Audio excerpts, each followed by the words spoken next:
Welcome to the Deepak Saini Show. He said he gon' huff and puff and blow my mind up. You meet the island girl, she might dirty wine up. Welcome to the Deepak Saini Show. I'd like to thank J23 for our intro music, and you can find a link to her music in the show description. This is a special recording done live here at Potapalooza 2023. And my guest today is Karen Hall. Karen is trained under the renowned Marianne Williamson as a certified spiritual life coach. She's an author, speaker, CEO, and host of the Hero Within podcast, ranked in the top 3% globally. Oh, that's pretty impressive, Karen. Karen empowers women to remove resentment, to find hope and healing, to return to love. She says of her life mission, if I can help others not suffer as I have, my suffering will have not been in vain. That's kind of my mission too. I love that. She's married to her husband, Joshua, of 37 years. They have 4 children. And if you can believe it, I didn't believe it at first, 5 grandchildren. Karen, welcome to the Deepak Saini Show. Thank you. Thank you. Thank you for having me. I'm grateful to be here. Oh, pleasure's on all mine. So I'd like to start off, Karen, how did you, maybe give us a bit of your backstory? How did you meander yourself from, young girl to where you're at today?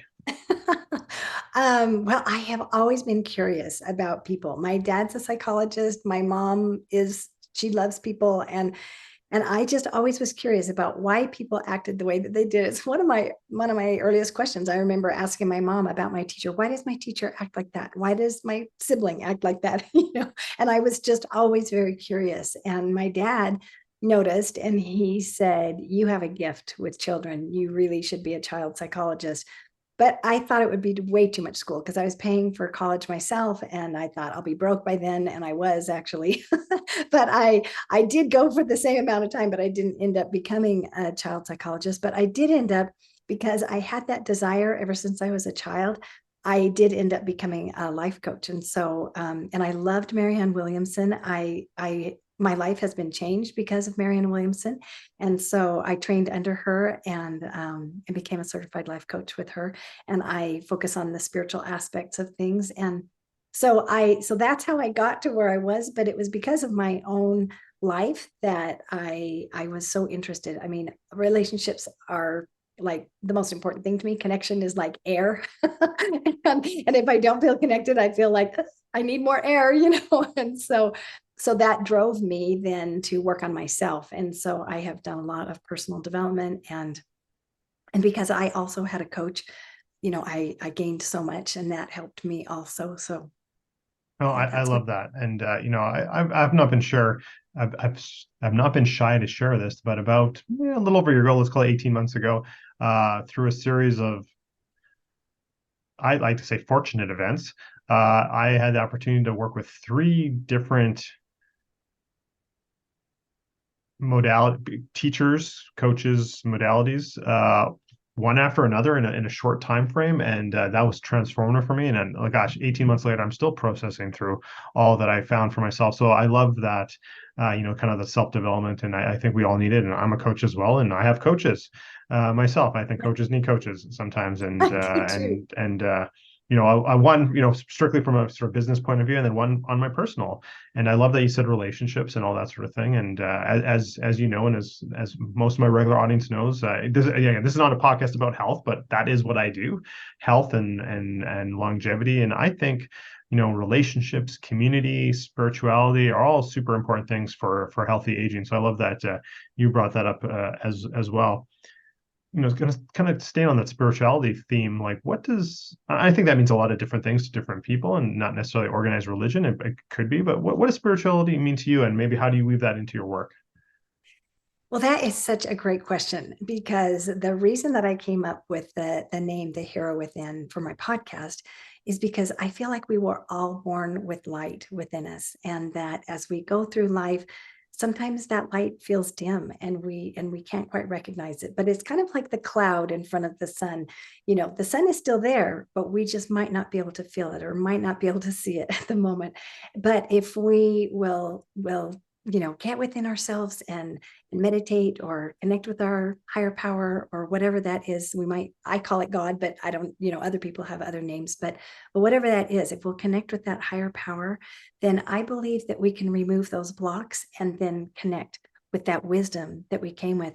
And I felt like the desire that I had to connect with people and to know their story and to understand them. I feel like that was a divine desire that I had. The other thing I didn't mention was I love to interview people. And ever since I've been a little girl, I have carried around a pad of paper, and as soon as I could write, well, before I could write, I was asking people to tell me their story. And I can remember sitting at my grandma's knee, and she would show me old pictures, and I would have her tell me the stories about when she was a little girl and when her mother was a little girl and her grandma. And I always loved hearing those stories. And then I would ask people about their life. Why did you do the thing that you do? And why are you doing the thing you're doing now? And then when I could write, I would write these stories down. And then I remember one of my first gifts was a tape recorder, and I would carry this tape recorder around with batteries in it, and tape record people because I wanted to be able to preserve their voice. I didn't just want to write down their story. I wanted to preserve it. And so I've always had this desire, and I feel like the reason I have that is divine. I feel like the Lord sent me with that, and that I came to earth with that because that's part of my mission and part of my calling in life. I love that tape recorder thing, and I think most of my audience is old enough to know what tape recorders are. So they'll be surprised, But no, just going on that theme, I think it's super important. It's not going to resonate with everyone, but to whatever it's tape record the voice or video recording now, whatever, of our loved ones. They're not going to be around forever, and cherish. Pictures are great, but sometimes the spirit and the essence of, again, it's not live, but of a video is can be even more meaningful, than just a static picture. And I'm super glad that I have two young kids, and my older one, for some of her class projects, I had to interview her grandparents and learn a bit about their story. And I think it's more meaningful than years later, or me telling the story of what I remember, but to get it actually from them. And I think that also can benefit.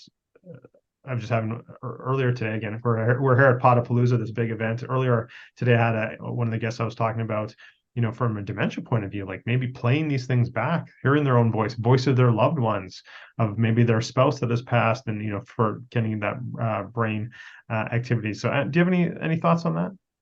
Yes, and I really love family stories. In fact, my dad, I love to interview him. And I remember my mom would just kind of like roll her eyes, like, we've heard this story a million times. And I interviewed him again and again. Every year I interviewed him because I'd lose my notes or I, whatever. I wanted to hear it again. And then when we got video recorders, I did a video recording of him. And then my mom did one.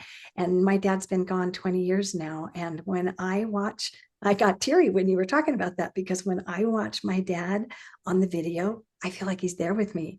And it brings me so much joy to be able to have that. And now it brings joy to my children because they can't remember him very well. Mm-hmm. And so when they watch it, and then they'll say, well, tell me more about, what what happened with this with Poppy or whatever. And now my grandchildren are listening to my podcast, and they're telling me, Grandma, we didn't know that about you. Grandma, that was so Oh, awesome. that's amazing. It's their little bedtime, thing. And I'll tell you what, that just melted my heart that my grandchildren were interested to hear my stories and wanted to know more. And I thought, first of all, it feels so good that someone wants to know what I have learned, because if I can share anything that I've learned with someone else and bless their life, I feel so happy. That brings me the greatest joy. And so to know that my own family wants to know just really touches my heart. And then that's such a motivation for me when I'm thinking about what I want to share, because I do solo interviews and then guest interviews. And I do share things that I've learned and how I learned those things, so that they can have that recording if they want to listen to it. They can have that. Yeah, I love that, Karen. What's coming to mind for me at the moment is, just, I guess what's coming back to me is through, whether I'm being interviewed for, a summit or a podcast, or through my, my podcast, and sharing little tidbits here and there as, things come up from my guest, little tidbits that, probably my own family doesn't even know. And, my kids are still young, so they don't know. I was joking earlier with someone, like, I don't think they know what I actually do for a job. I think my youngest thinks I'm unemployed or whatever, it's like, you're just at home all the time. But what's resonated with me is all these little bits and pieces. And yeah, if they were listen to the thousands of hours I've been on video, they could probably piece it together. But I'm really thinking like I need to maybe make this like a project, like a family project of where like, this is grandma and grandpa from both sides, their story. This is mom and dad's, for that, not only my kids, but that next generation, even though I plan to be around, I plan to be around for another 60 years. But still, right. So I don't know I think that's, what are your thoughts on that? I think that's a really good point though, because like, for example, my dad had a lot of integrity that kind of was like a hallmark of his life. And so he had told me through the years different examples of when people tried to force him to do things. I remember one time a gang got him and they were trying to force him to drink alcohol and trying to get him to smoke, and he just fought them off. And so I taught that to my kids, and I said, there's going to be people that are going to try and convince you to do things that you don't want to do, that aren't aligned with your goals. And so let me tell you what happened to Poppy, and different things happened to him when he was in the military, and he stayed true to what he believed in, where other people, weren't able to do that. And so there were so many times in his life that I saw examples of courage, or examples of when he was unconditionally loving, or when he made sacrifices and put his family first over, his career and other things. And I was able to help my children even when they were young. But now, again, as they're now, all married and dealing with their families and things, I remind them of those stories. And so it makes me really happy, because that legacy lives on in affecting our lives and our choices, even from the mistakes that he's made. He did make mistakes. And so we can even use those and say, Poppy learned from that thing that happened, and he would have done it differently, now knowing what he didn't know then, but now, he does now. And so that's helpful too, because I tell my children, learn from me, learn from my mistakes, and the things that I wish I would have known back then. So, and that's one of the motivations for sharing my different messages, is because I want people to learn sooner than I did. No, I love that. I love that. Karen, so I know we kind of brought it up earlier about, bringing the spirituality into working with your clients, but who's your typical client, and like, how do you generally work with them, or what's the type of, I don't want to say problems, but, what the things you help them work through? Yeah, all of my clients are dealing with a relationship issue. And so it's either a relationship with another person. It's usually a family member. Sometimes it's a spouse, sometimes it's a child, sometimes it's a sibling or an in-law. And so they're all dealing with a relationship issue.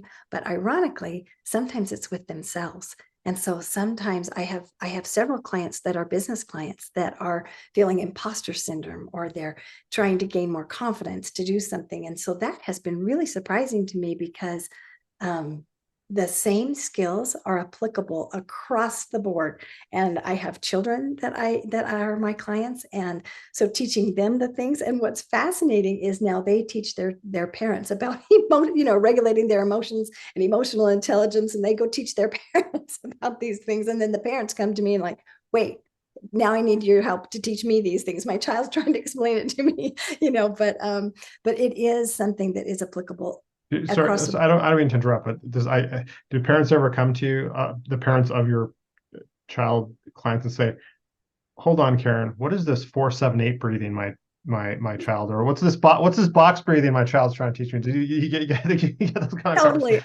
I totally get that. And I do explain things to the parents, what we talk about. Right. Sometimes they want to know, well, how can I apply that in, Sure. for my situation? So yeah, but it is really interesting to me how a child can grasp it so fast. Like, I'll do role playing with the children, and I'll say, now, because I'll teach them the principle, then I'll role play with them, and then I'll say, now you be the coach, and you tell me, and they get it so fast. My grandkids get it so fast. I'm just like, wow. Yeah, this reminds me of a story. I'd love to say that my kids are like on top of it still, but this is going back a number of years ago now. Actually pre-COVID, I would say. So like, let's call it four at least years ago. I remember I was picking them up from school after school and driving them home, and my youngest was So whatever, she'd been like 5 or something like that. And she was very emotional. Something happened at school and she was just letting it out in the car. And I was like, and I'm driving right there in the back seat. I'm trying to not get an accident. And my older daughter said, leaned over to her and was like, remember, in through your nose, out through your mouth, breathe in through your nose. And I was just like, oh my God, they actually listen. I'm, so it's such a proud moment. Like I said, I wish they were still doing that now. they're preteens now. They have their own notions, but that was such a proud moment. Like, oh, they actually listened when I'm trying to like regulate their emotions a little bit. So that's You know what? I love that because that causes me so much joy when I hear my children teaching my grandchildren things that I taught them. Sometimes they don't even remember that I taught it to them, but sometimes they're using the same words, or even when they sing the same lullabies. It's just so sweet to me when the things that we have taught our children carry on in their lives, okay. and then in your grandchildren's lives. Okay, let me ask you this one. I don't know if this happened. Have you ever come across where maybe one of your children's like, oh, I'm teaching, and insert your grandchild's name, something I just read about or whatever, and you're like, in your head, you're like, yeah, I taught you that like 20 years ago. Like, does that ever happen where like they think it's something new and great and they read the latest book or whatever, and it's like, yeah, I already taught you that. Yeah. Totally. Yes, that definitely happens to me. Okay. You're not the only one. Or, sorry, I'm not the only one. Yes. Awesome. Right. So Karen, obviously this is, as I alluded to, like, I'm about, health and work with my clients on their health span and longevity, but this podcast is not about that. But that being said, I do like to ask my guests, like, what is, that one, maybe two, sort of non-negotiables for you, whether it's a morning routine or something that's related around your health that like you must do. Well, I have to tell you that I also have been a health and wellness coach because what I graduated in from college when I didn't become a child psychologist was a registered dietitian. Oh, okay. So Gotcha. I love health and wellness and I love neuroscience. And so I really appreciate all discussions regarding health and wellness. And the thing that I do that is non-negotiable in my mind is meditation and prayer and gratitude. And so those three things are part of my day, and they begin my day and they end my day, and they are throughout my day. And so those help me tremendously to be able to be well, to be mentally well, and to be physically well. I love that. I'm a huge proponent of all those things. I have a meditation practice. I have a gratitude practice. I love those. You also have a gift for the audience. Could you briefly describe what that is?